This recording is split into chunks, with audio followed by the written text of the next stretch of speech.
Hey everybody, this is Rick. I had a lot of positive response about the Squarebound tools. So I wanted to talk about them a little bit and say that I'm going to be selling whatever prototypes I have now. It's going to be several months probably before I get a final product, but I've thrown away all the prototypes that wouldn't work or have flashing on the edges or something weird about them. But they'll be available soon or now actually. And you can buy them in a combination. So here's what you'll get. They look like this, and I'll have a little quick video about them. They look like the Squarebound Saver, and they fit your, Squarebound comics. They're meant to be a little wider and taller than a typical Squarebound book, but it's to accommodate different ages of the book. But they are approximately half a millimeter, 0.4 millimeters thinner than your standard giant size book, your giant size with this kind of books here with the 68 page books. If you have an 80 page book, we have a thicker version, and I'll show you what that looks like. So the thicker ones are 6 millimeters approximately, which is about a little less than a quarter inch, and the thinner one's about a little less than an eighth of an inch. So some of them are black. You don't know. I don't know what color you're going to get. Actually, all of the thinner ones are transparent. There are some like opaque colored ones. I tried different colors and heat and stuff, and so that's what's going to happen. So, but all of the eighth ones look like this. You'll get them like this, and you'll have to peel off the coating yourself. It's to protect it from scratches and things in transport. Some of them have it already peeled off, and so you might get one of those, you might not. So no matter what you get, it's a prototype. These are all prototypes. The final product may not be called Squarebound Saver, may be called something else, but it will have the same dimensions and serve the same functions and be made of the same materials. There will just be artistic differences. You also get a shim.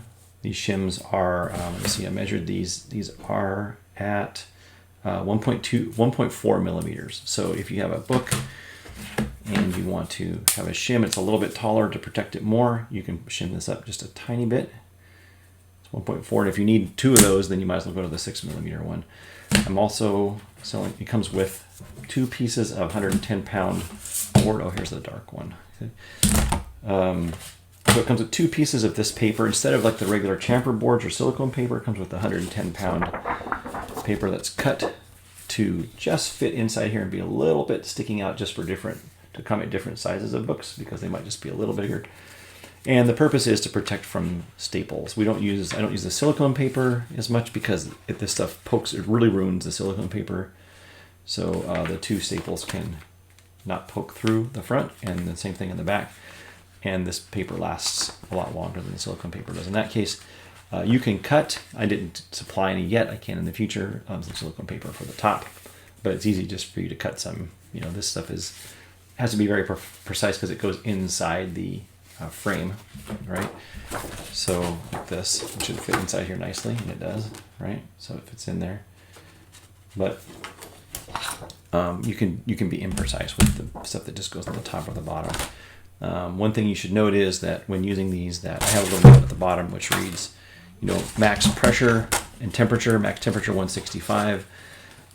Max pressure is, I put 35 pounds, and that's not because of a limit of the acrylic. The acrylic won't melt for several more degrees. It starts getting tacky around 240. But that's for the comic book, right? To be careful that we don't want to overpressure the comic book over 35 pounds for a Squarebound typically. And 160, I think I put 165, 165F on these guys. Just don't heat above that. Now, also, these are very poor conductors of heat, whereas paper is a much better conductor of heat. In fact, you can boil water in a paper popcorn tub, right? They conduct heat very well, but have a low heat capacity, but they conduct very well. But acrylic does not. So you're going to want to preheat your bottom plate before you put these books in there. The bottom will just never get hot, or else you'll have to do, of course, just both sides.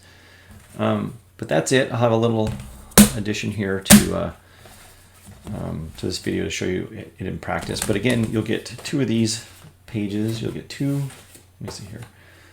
2 pages, a shim, and you will see 1 frame. I don't know about pricing. I don't deal with that stuff, but you'll get that for a Squarebound Saver, and you can pick your thickness of the 6 millimeter or the 3mm size. And I don't have many. I think this might be all of them right here. So that's all we're going to get for a while. We will get them more in the future. They just need some work. I'm trying to pick out the right plastic and like cardstock and things. There might be some subtle differences in sizing. These might not be exactly centered, but these are the prototypes, and so they're going to be cheaper. All I know is that they will be less expensive than the ones that you eventually get. This is all the stock we're going to have for a while. So if you want one, this is all you're going to get for a few months, especially since I'm traveling a lot. So anyway, I hope you like the rest of the video. Take care, you guys. And hey, I appreciate everybody watching all the time the videos. I don't say it enough.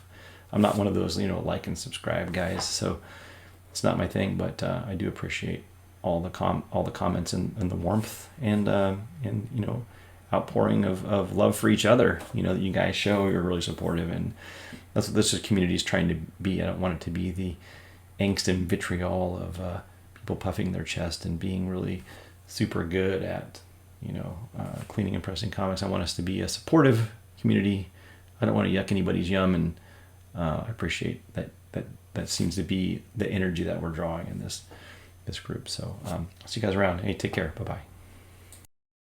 Sorry, my microphone wasn't working, so I have to do a voice narration. Here's a little tour of what this thing looks like. You can see I've lined my table with Lucite 2 to protect it.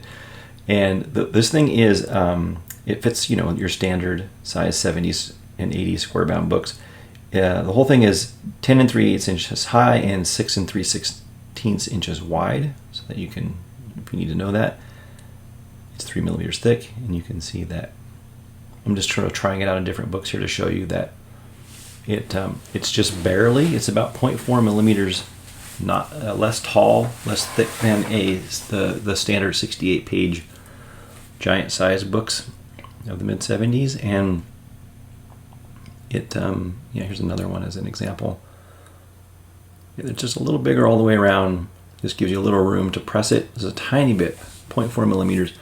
And if you need extra pressing, you can stick some pages under that first page too. Here's the difference between the thick and the thin ones. You can see that here. I'll show you a photo in a moment.